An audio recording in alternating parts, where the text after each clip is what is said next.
every opportunity na dapat natin gawin na the best, our talent, time, our treasures. No, ialay natin yan sa Lord. And without any further ado, if you have your Bibles with you, the book of Isaiah, basahin natin. And in that day, you will say, O Lord, I will praise you. Though you were angry with me, your anger is turned away, and you comfort me. Magpalain tayong lahat ng ating Panginoon. Sabi mo sa katabi, please be with you. Okay. Sige po.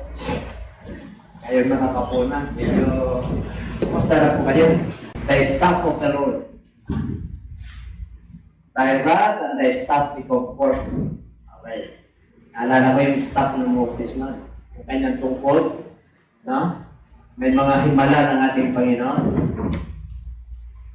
Okay? And my preaching this morning is entitled Holy One. Kasi nating Holy One, alam na ninyo yun. Isa lang ang panal ng Diyos. Amen? Kung mayroon pang isang panal, yung bumaba. At katawang tao yung Diyos mismo na bumaba. At yung bumalik na nasa kanyang trono, yun mismo yung Holy One. Kaya wala tayong Holy Two, wala tayong Holy Three. Isa lang ang nasa Bible na Holy One. Amen? Nagiging holy tayo because of God. There is only one God, that is God. Amen? Kaya tayo po ay nagiging banal because Jesus Christ is with us. Because the death of Christ sanctified us. We are sanctified by the death of Christ. Tayo po ay pinabanal. Tayo po ay nagkaroon ng access sa Diyos sa pamagitan ng kamatayan ni Kristo. Kaya sabi ko sa katabi, banal ka. O hindi tayo banal-banalan, banal ka talaga. Kasi pinatawad tayo ni Kristo. Kasi ang sabi ng Lord, there is only one God, that is God. There is only one holy, that is God. But we are going to holiness and we are going to perfection. Ang ibig sabihin lang, habang tayo po ay sumusunod, sumasamba, nagpupuri sa Kanya, sumusunod sa Kanyang mga kautusan, nagiging banal po tayo. But we are not yet holy. Magiging holy ka na talaga pagkasama mo na siya.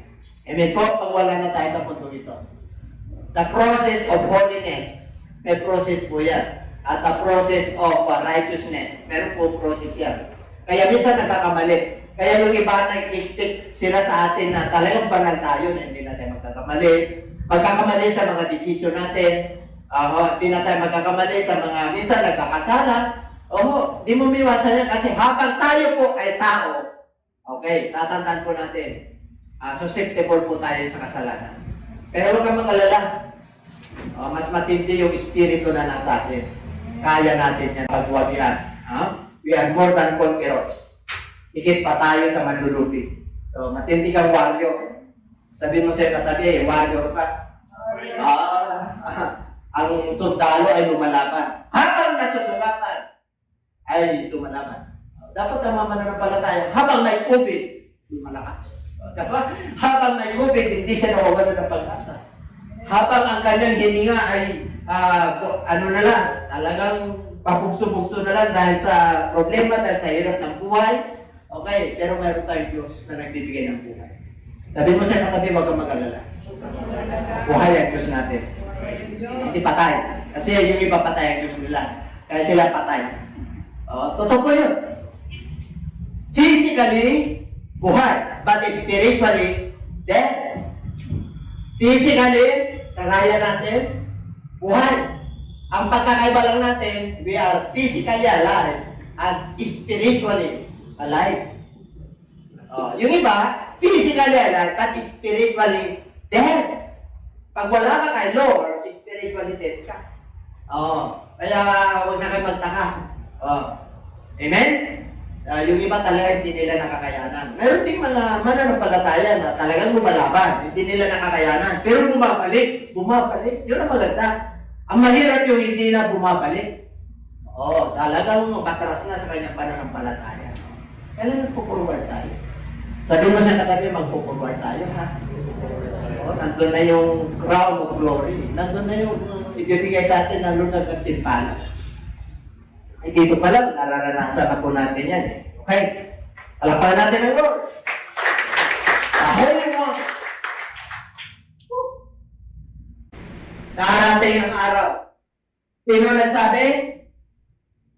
Diyos ang nagsabi. Okay? Ako'y magpapasalamat sa iyo. Ako'y magpupuri sa iyo. Pagamat ikaw ay galit sa akin, ang galit mo ay napawi. Bakit napawi? Inaalil mo ako. You know, Isaiah, ginawa niya po yan 768 before Christ. Old Testament yan. Pagbuko pa Isaiah. Sinulat niya yan para sa mga anak ng Diyos. Tandaan po natin, 560 BC, before Christ. Ang kingdom ng Israel ay nahahati sa dalawa. Northern Kingdom at Southern Kingdom. Ang Northern Kingdom, yun yung Jerusalem. Ang Southern Kingdom, yun yung Judah. Doon ipinanganak si Jesus Christ. Taga roon po si David sa Judah. O 12 tribes po yan, di ba? 12 tribes. So, ito yung dalawang tribes na nagkaiwalay ng Northern at Southern Kingdom. May banta po sila at sasakupin po sila ng Syria. Kaya sinulat po ito ni Isaiah. Ang title po niya, The Hymn of Praise. Ang mga awit ng pasasalamat. Okay? Kaya dito po, ang mga anak ng Diyos, nakakalimot kasi.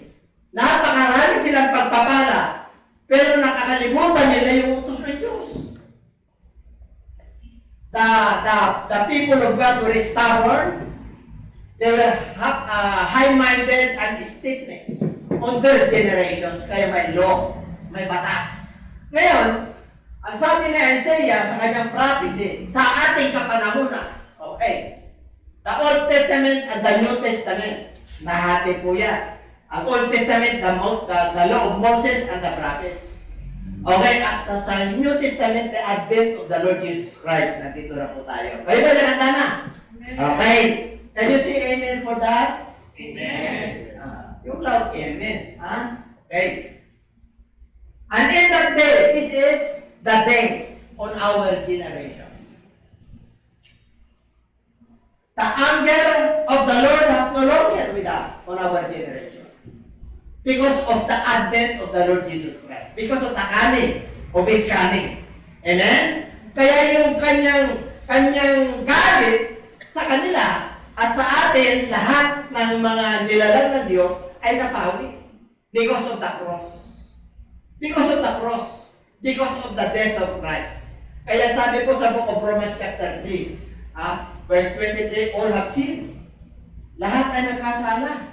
Sa Romans chapter 6, verse 23, ang sabi po ron, na for the wages of sin is death, but for the gift of God is eternal life. So, ibig sabihin, hindi na siya nagalit sa panahon natin ngayon. Bagamat nung panahon nila ay nagalit dahil nasa kautusan po sila, anuman ang kanilang kasalanan, mayroon siyang kakambal na kaparusahan. Pero sa atin po, biyaya sa biyaya. Kaya sabi po sa the first one, sa Romans 6:23, hindi, sa Romans na tayo. May kano yan. Ayan, no? Sapagkat ang bayad ng kasalanan ay kamatayan. But the gift of God is life in.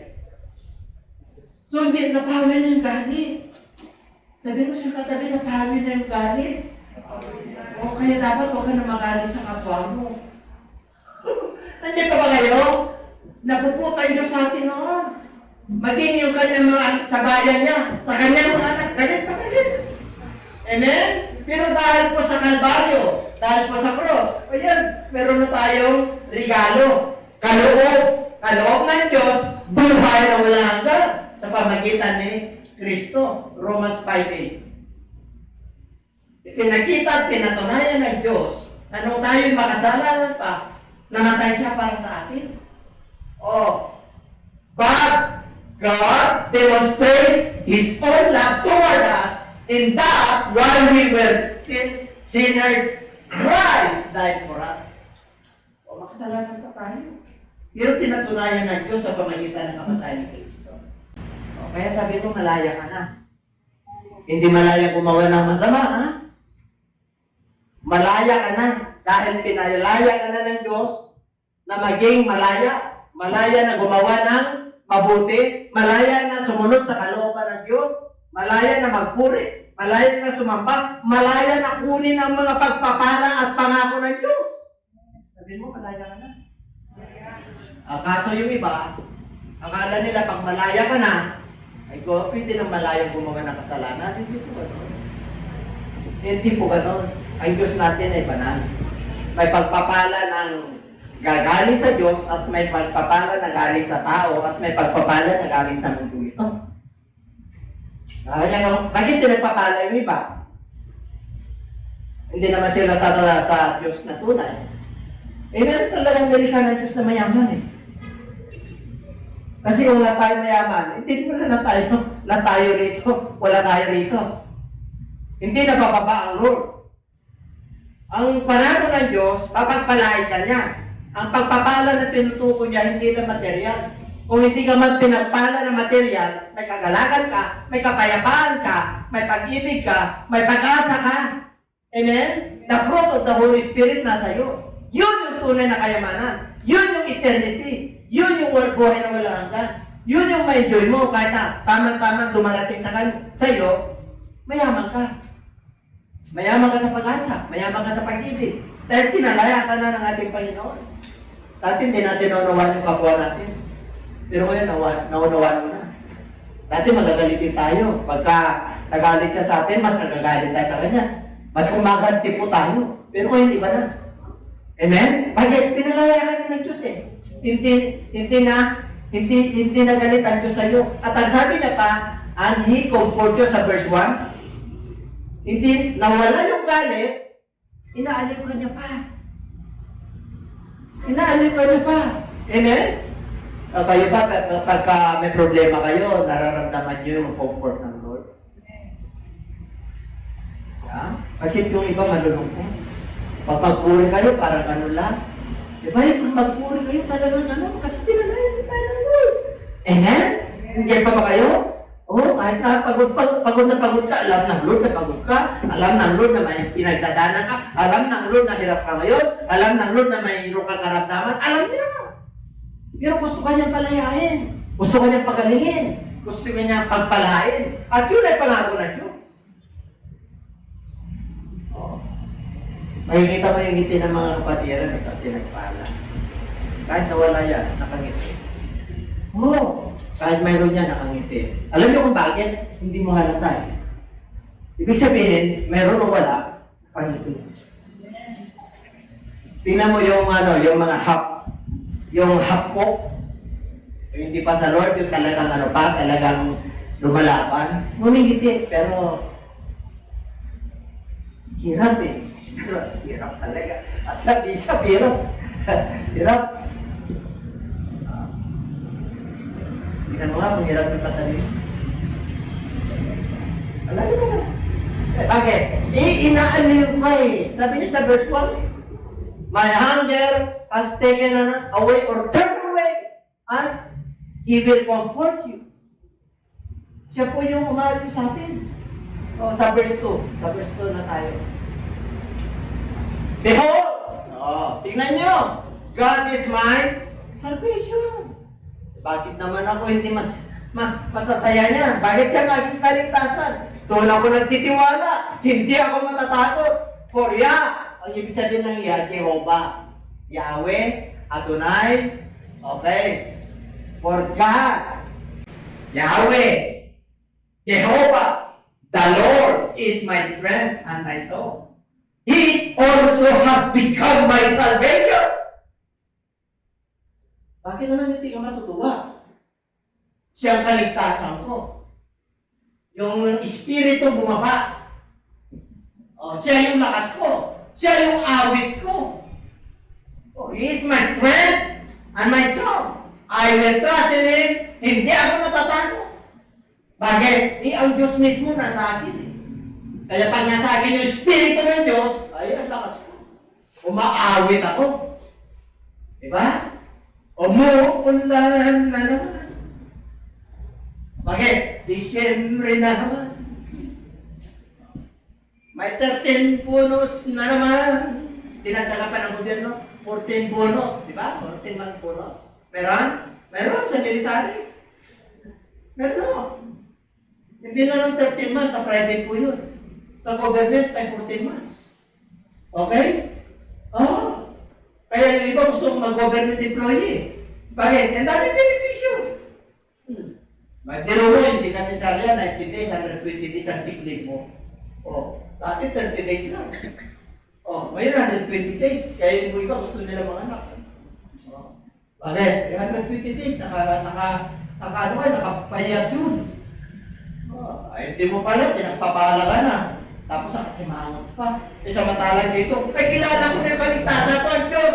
Doon ako magtitiwala. Hindi ako matatakot. Bakit isihog yung balis ko? Yung Diyos mismo, ang Panginoon ko. Siya yung nakas ko at awit.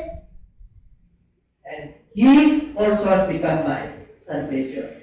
Yung the Lord dyan na sinasabi niya ay si Jesus Christ. Yung Yaya, si Jehovah yan. Espiritu yan. Bumaba yan. Nagiging Lord natin si Jesus Christ. Kaya kung si Jesus Christ ang kaligtasan mo, abay ang lakas mo. Doon ka matitiwala. Hindi ka dapat matakot. Bumundo naman ito. Pandemya. Bumundo. Bakit sa tulong ng Lord nakatayo yung church ng GCLDA? Hindi sumuko Hindi sumuko. Tinanong nila, lahat ba ng station or satellite church sa GCLDA? Bukas. Ako bukas. Bukas. Ang magandang balita pa, lumalago. Nadagdagan yung church sa Bulinaw. Nadagdagan yung church sa Agno. Madadagdagan yung church sa Cagayan. Magkakaroon tayo ng church sa Cavite. Kakaroon ng Jesus Christ Church sa Metro Manila. Panahon ng pandemya yan. Habang yung iba ay nagsasara, ikaw naman ay nagbubukas. Why? Because the Lord, my God, is my salvation. Amen. I will trust Him. Hindi ako matatakot. Bakit? Sinabi niya sa sunset. My Lord, the Lord is my light and my salvation. To whom shall I fear? The Lord is the strength of my life. To whom shall I fear?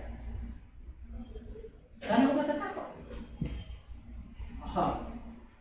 Even worse, kahit na anumang dumating sa akin, nakapaligid sa akin ng mga problema, I will never stumble and fail. Hindi ako sumakot.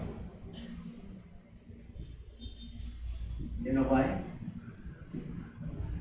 One thing I have desired of the Lord. Ano ang dinidesire mo sa Lord? That I may dwell in the house of the Lord all the days of my life.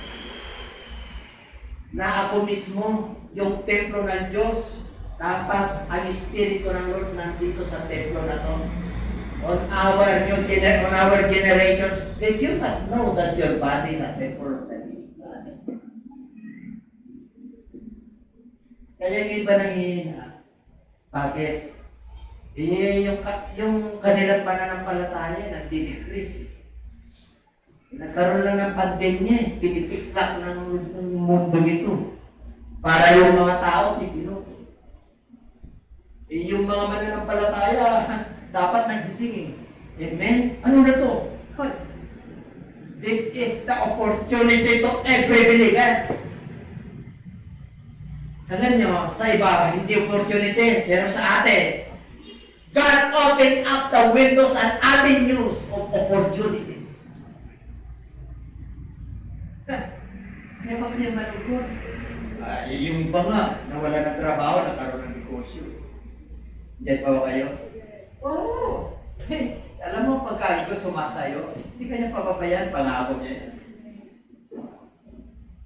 Inanan nga natin yung Isaiah, yung kapal, yung may verse yan sa New Testament.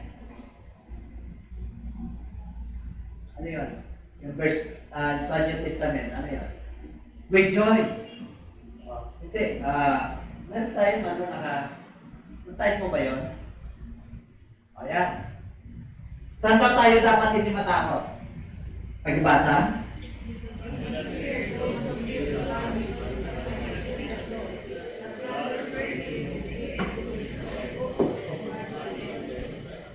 Saan tayo matatakot? Sa Diyos? pandemya, huwag kang matakot. Sakit, huwag kang matakot. Kahirapan, huwag kang matakot. Yung iba kasama mo pa ang Diyos, takot ka nag-alala ka Amen? Diyan pa ba kayo? Ay patibayan ngayon. Diyan pa ba kayo? Oo. Pag malungkot ka ngayon, ay sigurado, demonyo, tuwan-tuwa. Yung espiritu niya papasok sa'yo, papasok ang depression. Stress, hindi ka mapagkatulog. Mag-alala ka, balisa ka. Ayaw ng Diyos na mababalisa. Yan tayo dapat matakot Paano tayo matatakot? Paano ka papagpalayan? Takot ka dyan. Takot kang gumawa ng kasalanan. Takot na hindi mo siya ma-obey. Takot ka. Hindi siya kasi makakahagilo sa ating buhay. Pag na-disobey natin siya. Kaya sabi niya, do not fear them. Huwag kayo matakot. Bakit? Mas higit kayo sa mga you are more valuable than sparrows. Kasi po, basic needs yan. Huwag kayong makalala. Huwag kayong matakot sa mga pangangailangan ninyo. Bakit? Mas mahalaga kayo sa ibon. Mas mahalaga kayo sa mga lilis ng kapatagan. Lilis of the valley. Mas mahalaga kayo. Kasi dinadamitan kayo ng Lord. Pinapakain kayo ng Diyos. Yung ang ibon, pinapakain niya Nag-i-impact sila, hindi sila nag-alala How much more? You are more valuable than the sparrows. Kaya huwag kayo matakot yan. Huwag kayo mag-alala sa wala. Ang Diyos ang magpapakain sa atin. Kahit na magkaroon ng pandemya, magkaroon ng pestilences, famines, drought, mga calamities, don't fear. God is with you. Yan pa ba kayo? Palapakan natin. Palapakan tayo natin magkala. Pag nasa Lord ka, siyempre kasama mang Lord Yung kaluwalhatian ng Diyos nandyan sa'yo. Yung ngiti mo tunay. At saka yung pagpapala mo tunay. Ang pagpapala rito, hindi pinag-usapan yung wala ko, mayroon ka. Ang pagpapala mo, yung kapayapaan, kagalakan, pag-ibig. O pag-asa. Mayroon kung wala, masaya ka. Bakit? Alam mo, hindi ka mawalan Alam mo, makakainin ka ng Diyos Alam mo, nag-improve ka, nag-progress ka Alam mo, pinagpapala ka Bakit? Nung una, hindi ka nagagalang Ngayon galak ka na. Dati warrior ka, ngayon hindi ka na warrior Hindi ka na, di ba blessing yun? O dati, parang sakitin ka, ngayon hindi na Bakit? Lumalabang ka Sinasamahan ka ng Diyos Yung pagalingin mo ako, hindi mo alam, pinagaling ka na ng Diyos Di ba? Amen. Kaya sarap. Nakimatako. Pero mo, nilikha ka ng Diyos ayon sa kanya sarili mo. Mahal na mahal ka ng Diyos. Uy, yung anak ko, apple of the eyes ka. Because you're righteous. Alam nyo, gusto nyo ang Diyos nakatutok sa inyo, sumunod ka lang sa kanya. Sabi mo siya katabi, sumunod ka lang. Mga viewers, sunod lang kayo. Mga viewers, hindi kayo excited dito. Sunod tayo lahat. Magbibigay ng Lord ng pagpapala. Pagpapala sa gobyerno, pagpapala sa mundong ito, pagpapala sa pag-iisip, spiritual, yung iba, spiritual blindness. Kahit na tama na yung ginagawa na ng before. Book of Isaiah, yung tama, ginagawang mali. Yung matuwid, ginagawang baluktot. Ganyan. Pwede sa matuwid ka na lang. Pag hindi mo pwedeng gawin yung matuwid, yung katwira ng Diyos na baluktutin, paaway mo ang Diyos niya. Amen? Hindi mo pwedeng sipain ang tinig. Gusto niyo sumipa ang tinig? Walang panalo dyan, sipain mo pa ako. Ay, matitigdalo ka. Ibig sabihin, huwag mong anuhin ang salita ng Diyos. Huwag mong kukontrahin. Sumunod ka lang kahit na masakit. Isang araw, iko-comfort ka ng Lord. Sinabi niya, I will comfort you. My anger has turned away. I am no longer angry with you. And I will comfort you. I will send you a comforter. I will send you the Holy Spirit. Sabi ng Lord, therefore, kaya nga, with joy, you will draw water from the wells of salvation. Pinagala ka ng Diyos. Bakit? Itigib yung balon, Yung Holy Spirit yan, yung sa panahon natin ngayon. I remember the story of a Samaritan woman in the book of John chapter 4. When the Lord asked the Samaritan woman, asked for water. The Samaritan woman, she was fetching water in the wells of Jacob. And the Lord asked the Samaritan woman, can I ask water? Ang sabi ng Samaritan woman, no! Why? Jews and Samaritan has no dealings. Walang magkakaiba yan. You are Jews. Iba kami. Bakit? Jerusalem, nandun yung Diyos nyo. But on our, Jacob's well, ang Diyos namin nandito. Kasi hinukay ni Jacob ito. Bigay sa amin ito. Kaya dito kami sumasamba. Ano sabi ng Lord? Tingnan natin. John chapter 4 verse 10. Jesus answered and said to her, if you knew the gift of God, and who it is he who says to you, give me a drink, you would have asked it, and he would have given you living water. Kung kilala mo lang itong humingi sa'yo, hindi ka na mauha. Bakit regalo? Regalo! Kayo ba'y puspos na naman ng Espiritu? Kung ang pagpupurin mo malabya pa, ay kailangan humingi ka na kay Lord. Amen? Kung ang paghingi mo sa Kanya, kamango, at yung pananampalataya mo ay kamango, minsan malakas, minsan nagtatap ka, nakalinlangan ka, tinukot kaya ako ng Diyos? Parang hindi ka. Narinig din ng Diyos. Ang pananampalataya mayroon o wala, manampalataya ka.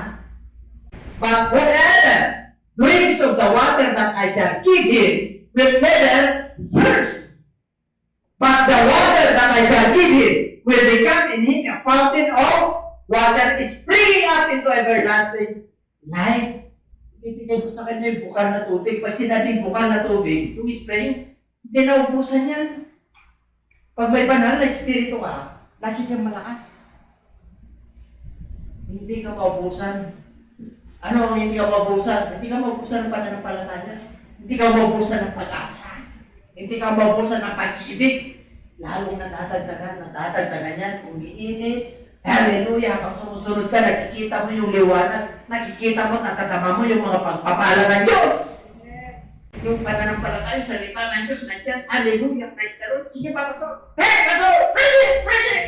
Dapat ganun tayo. Stop it! Stop it, Pastor! No,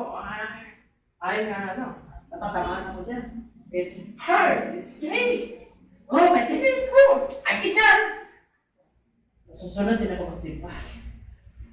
Kasi natamaan ako. Kaya kapag tinatamaan ka, kinakausap ka ng Diyos. Yan na ba kayo? Ibig sabihin, kinakausap ka ng Diyos. Pag hindi ka na natamaan, kahit na matitinding sa salita ng Diyos, ay, magtaka ka na. Ang tawag to, pag-ibig ng yung malahininga. You are neither cold or warm or hot. May mga tao ganyan eh. Malahininga. May pagpapala nga, malahininga ba? Pag may pagpapala ka, hindi ka malahininga. Oh, hallelujah, praise the Lord. Pag wala kang pagpapala, pagpustos ka. Oh, amen, amen! Kahit na wala ka. Bakit? Sino ka nakakala yan eh? Pag nag-imig ka doon, alam mo naman, wala na naman bulsa ko, puro coins ito. Halin, siya nakakalam. Bakit? You have the fountain. Fountain, pag sinabing fountain, hindi naubusan yan. Balon. Yung banal na espiritu, hindi naubusan yan. Ng mga pagpapala na galing sa inyo. Pagpospos ka, naku, mga kapatid. Basahin natin.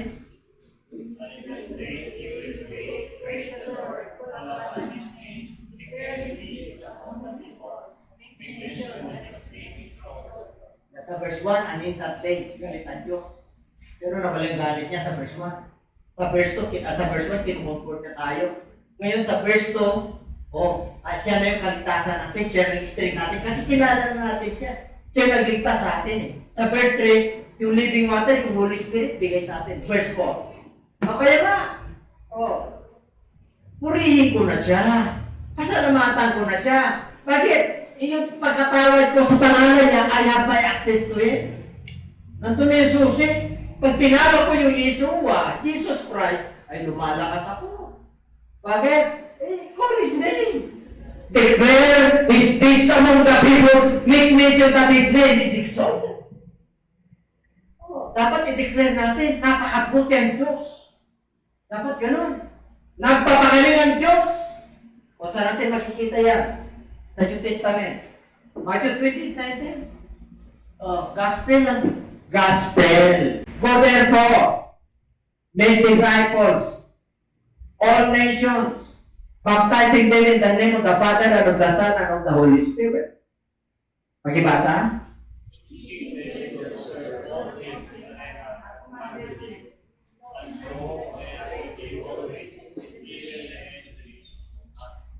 Sabi mo sa katabi, may gagawin ka. Para ang Diyos mananatili sa iyo. Ano yung gagawin mo? Umayo. Gawin mo silang alagad, kagaya mo. Meron na pagsubok, may struggle. May labanan. Pero at the end of the day, panalo ka pa rin. Paano ka mananalo? You learn from your mistakes. You learn from your experience. Magiging matatag ang iyong pananampalataya. Pagkasalanan yon, hindi ka na magkakasala mo. Nagiging maayos ka sa harapan ng Diyos. Kaya sabi niya, teaching them to observe all things. Kung ano yung tinuturo ng Lord sa akin, sa inyo, teaching them to observe all things. Hindi sabi niya na half things. All. Ang sabi nila, hirap naman ang utos ng Diyos. All. Ang Diyos ang tutulong sa iyo. Hindi naman ikaw yan. Hindi mo kaya yan. Pero pag may Holy Spirit, kaya. Amen? Kaya. Bakit? Sino naman nag-utos? Ang Diyos, si Jesus Christ. And, Lo, I am with you always. Kahit na may sakit ka, nandiyan ang Lord. Always. And then, to the end of the day. Kahit na mamamatay ka na, kasama ka ng Diyos. Kahit na nasa libingan ka na. Bakit? Natutulog ka lang eh. Ang patay lang yung katawan. Galing sa labok, babalik sa labok. Pero yung spiritual mo, buhay. Gising. Gigisingin ka ng Lord sa takdang panahon. 2 Thessalonians chapter 4. Aagawin ka ng Diyos eh. Pag buhay ka pa, na dumating ang Lord, hindi ka papatay, aagawin ka ng Diyos. Rapture will take place. This mortal body will change into immortality. Itong nabubulok na katawan ay papalitan ng hindi nabubulok. There is a sudden change in the twinkling of an eye. Kukunin ka nga ng Lord eh. Hindi ka na nilibig sa sementeryo. Pag mananampalataya ka na buhay, hindi ka na mamatay sa unang kamatayan.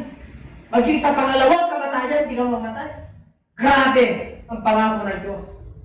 Sing to the Lord, for He has done excellent things. This is not in order. Umawit ka sa Diyos. Bakit? Pag excellent, ano pang mas matindi sa excellent? Very good. Excellent pa. Good. Excellent. Pag sinabing excellent, excellent ka. You are above all. Kasi yung Diyos natin ay pinakamataas sa lahat. At pag siya ay tinataas mo, nandito ka sa laylayan ng kanyang garments. Kasama ka niya sa pagtaas. Iawit mo na lang yan. Bakit? Ang dami na matutuo sa Diyos. Excellent! Yung mga matutuo sa buhay, matutuo ko, excellent! Ang grade ko sa pagsunod ng Lord, excellent! Bakit? Natutunan ko eh. Ang dami na akong matutuo sa buhay. Tumibay na ako sa pananampalataya. Hindi na ako nagdududa sa Diyos. Ang mga pangako niya ay totoo. Amen? Kaya sabi niya, pinaalam ko ito sa buong kalupaan. Alam ng tao yan, ng Diyos natin ay mapagpalang Diyos pag sumusunod ka sa Kanya.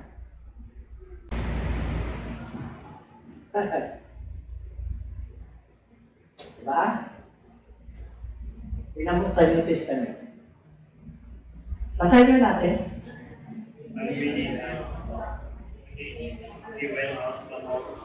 Ito po, Peter's denial. Alam niyo, pagka umawit ka na kay Lord, minsan mga may pagsubok. Sabi ni Lord, magsasacrifice ako, papatayin ako. Sabi ni Peter, ay hindi Lord, kasama ako dyan. Hindi ako papayag yan. Ay Pedro, before the rooster crows twice, you will deny me 3 times. Bago tumilaw ang manok, 2 beses. Tinakbuhan mo na ako ng 3. Kaya pagka, alam niyo po, pagka may himnal na kay Lord, kasumisigit ang mga ako, hindi nga, maawit ako eh. Ako, sumisigit yung yaman sa mundo ito. Ako, hindi ko na mabilang. Abay, ako, ang sarap eh. Ito yung binigay sa akin ng Lord. Kanina, madaling araw, nawala na yung gadget ko sa'yo. Inaalim kita. Katabalisa ko, masalit kita. Inaalim kita. Kaya kilala mo na ako. Ako yung kalakasan mo. Ako yung sabi, I am your refuge, I am your pavilion. O kilala mo na ako. Kaya yung bukal, yung Holy Spirit, nandyan, tatagtaga ka pa. Huwag kang mag-alala, sekundary lang yung yaman sa mundo ito. Ang number 1 na spirituality. Pag inuna mo yan, darating na lang. Sabi mo siya, katabi, darating na lang yan. Oo, darating. Masarap pa yan. Yung sinabi ng Lord, call unto me and I will answer you. And I will show you mighty things that thou knowest not. Pero mo, 24/7 yung hotline ng Lord, hindi kayo tumatawag sa Kanya. Yung mga bagay na hindi mo inaasahan, unexpected, bibigay ko sa'yo. Yung pag hindi mo mabigkas yung kagalakan mo, kasi pinagaling ka ng Diyos eh. Pinakain ka ng Diyos eh. Kahit na walang-wala ka na, may hinipo ng Diyos eh. Binigyan ka. Pero mo, hindi mo makakalimutan yun. Yung hininga mo sa Kanya. Yung hangin sa Kanya. Yung oxygen sa Kanya. Yung kinakain mo sa Kanya. Lahat naglitid mo sa Kanya. Bakit ka magtatampo? Ibigyan mo siya ng papuri. Pahala siya sa iyo. Ang paraan ko, hindi niyo parahan. Ang pag-isip ko, hindi niyo pag-isip. Sa lupa kayo, sa langit ako. Hindi niyo kaya ako mabuti. Para pag ang Diyos, kilala matapot mo siya. Abay, ngumiti ka na. Sumigla ka na. Lalakas ka. Sa susunod, tingnan mo. Speaking to one another in psalms and spiritual songs, singing and making melody in your heart. Alam niyo pag umaawit kayo kay Lord, mawawalan ka ng karamdaman. Pati kahirapan, mawawalan sa'yo. Subukan niyo. Di bakit si Solomon nagiging poetic? Naging manunulat. Bakit? Lagi niyang dinideclare yung goodness ng Lord eh. Bakit si David? Ang dami siyang bakit? Umaawit siya lagi kay Lord eh. Umaawit sila. Na-inspired po sila. Kayo, paano kayo na-inspired kay Lord? Hindi ma-inspired ang Lord pagka puro balisa ka. Hindi ka ma-inspired. Lalo ka lang magkakaroon ng wrinkle. Hindi ka natutuyuan. Ay, mga kapatid, sa kasiyahan, hindi ka natutuyan sa pag-ibig. Wala. Yung kahirapan, wala yan. Inapakan mo lang yan. Kung dumating sa'yo, kurakang ko, pasalamat ka na. Malayo ka sa diabetes. Ay, maraming dapat ipagpasalamat sa Diyos eh. Humingi ka kay Diyos. Sinabi na Lord eh, humingi ka at ikaw ay, kumatok ka at ikaw ay, kumagat pa. Problema hindi kayo kumakatok eh. Hingi lang ng hingi. Kumplituhin nyo, humingi ka na, hanapin mo pa, kumatok ka pa. Habang wala pa, katugin mo, Lord, wala pa. Talagang negative ako, Lord. Hallelujah. Prosper mo ako, Lord. Promote mo ako, Panginoon. Kailangan yung body ko ganito. Gagawa ng Lord ng paraan. Dapat you have the mind of Christ. You have the word of God. You must meditate day and night. Instead of magnifying yung problem, pinakalaki mo yung problema mo sa mga bagay-bagay na wala naman. You must meditate His word. Replace it to the meditation of His word. Makita nyo, pagka nakita nyo, yung pangako, heavens declares the glory of God. Makita nyo eh. Palapakan natin ang Lord. Palapakan natin ang Pala. Yes! Kaya siya ang mga narin na ng bayan. For great is the Holy One for Israel in your midst. Sumigaw ka ng malakas. Sa ibang version po yung shout. Ano po yan? Sumigaw at umawit. Inhabitant. Pag sinabing inhabitant of Zion, sa Old Testament, yung Mount Zion na yung refuge, tanggulan po yan nila David pag may mga masasama. Ang Zion po, nasa southern part, nasa Judah. Tanggulan yan. Nung naging hari si David, pumunta sa Northern Kingdom. Kaya ginawa niya yung city of Jerusalem. Ginawang capital city ngayon ng Israel yan. Nag-aalit ang mga tao sa buong mundo, yung mga mano ng mga kwan, nakapaligid sa Israel. Kasi nung si Trump, ginawa niya capital city ng Jerusalem ng Israel. Hindi niyo ba nabalitaan nyo? Ang capital city na ngayon ng Israel is Jerusalem. Inano ni Trump po yan. Matami nagalit. Talagang yun ang tunay. Kaya dito po, cry out and shout, believers, born again. You know what? You are in heaven. Talagang yung refuge. Kilala mo ang Diyos mo. Yung kaligtasan natin, si Yeshua, si Jesus Christ.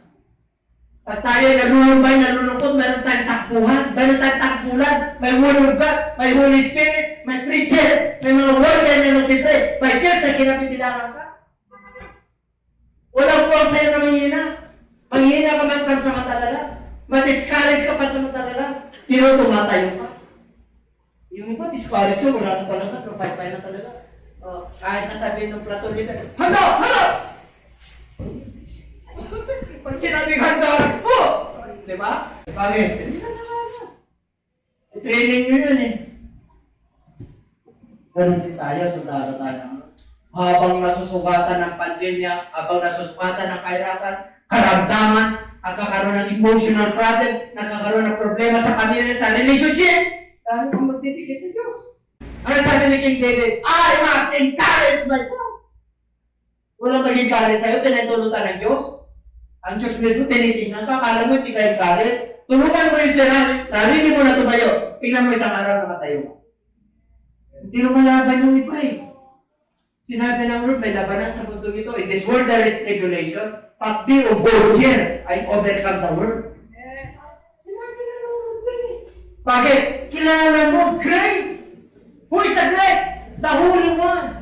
Who is the Holy One? Our God, our Jehovah, our Adonai, our Yeshua, our Jesus Christ, our Lord. Kaya bumaba na dito eh. Bumalik na siya, tinitignan niya tayo para mapuspos ka ng Holy Spirit. Tapos ang lungkot-lungkot mo pa. Or, nandito sa kalagitnaan. Hindi na sa dulo. Ibig sabihin na sa gitna ng buhay mo yan. Dapat the center of your life is God. The center of your life is the Lord Jesus Christ. It is not your will, it is His will. Kung dumaraan ka sa mga batabang pagsubok, kasama ka niyan. Kasama siya niyan. Tinitignan ka lang na magtiwala sa Kanya. Tinitignan ka lang na yung pananampalataya mo ay dinadagdagan at pinapatiwan. Hallelujah, praise God. Kung bigay na rin ito. Meron bang ano yan? Saying, let us alone. What have we to do with you, Jesus of Nazareth? They come to destroy us? I know who you are, the Holy One of God. Demonyo to. Demonyo. Nagpapagaling si Lord. Nagpapalayas ng mga demonyo. Nagpakandira pa yung demonyo, tao po yun. Bumalito ka ba para hatulan mo kami? Kinas out ng Lord yan, magkabahingan. Alam niyo, mga mananampalataya, Kilala natin ang Diyos natin. Huwag niyong entertainin yung mga bagay na negatibo. Yung mga bagay na magpapano sa inyo sa kasalanan, magsasadlak sa inyo, magdadala sa inyo. Huwag niyong entertainin. I have my God, I have my Lord Jesus Christ. I knew Him. I knew Him. He is my Savior. He is my God. In Jesus' name. Dapat ganun. Don't entertain. Ay, maging entertainment, tapos ka. Also, we have come to believe and know that you are the Christ, the Son of the living God. Dapat yan ang pagkakilala natin. Pagkilala siya dyan, the bread of life, the living water. If you don't eat my flesh, and you don't drink my blood, then you will not receive eternal life. Ibig sabihin, kainin mo yung kanyang laman. Ano yung laman niya? The Word of God. Imitate mo yan. The Holy Spirit, para hindi ka na magutom at mauhaw. Because the drink, my blood is the real drink, and my flesh is the real food. Ang totoong food o pagkain ay yung Word of God. Ang totoong dugo ay yung Holy Spirit. Yan ang totoong buhay. Kaya yung buhay natin dito pansamantala lang. Magkakasakit ka, mahina ka, minsan hindi mo kaya. Rereklamo ka na ko lang. The Shema of Israel, the Shema, articles of faith. Hear, O Israel, the Lord our God, the Lord is one. You shall love the Lord your God with all your heart, with all your soul, and with all your strength. New Testament. Mark. Magibasa? Jesus answered, the first is, Hear, O Israel,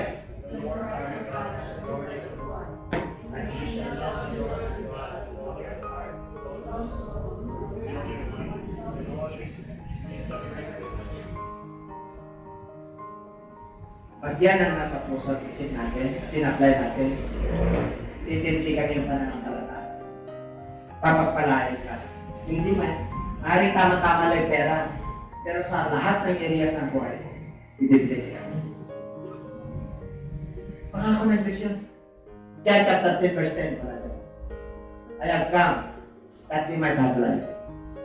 Life more abundant. The thief cometh not but to destroy and to kill. Rob at to steal. Demonyo yan. May mission na demonyo. Pero pag the Holy One ka, doon ka naka-angkla. The anchor of your faith is the Holy One. His Word, His Holy Spirit. Matibay ka. Ang titig mo.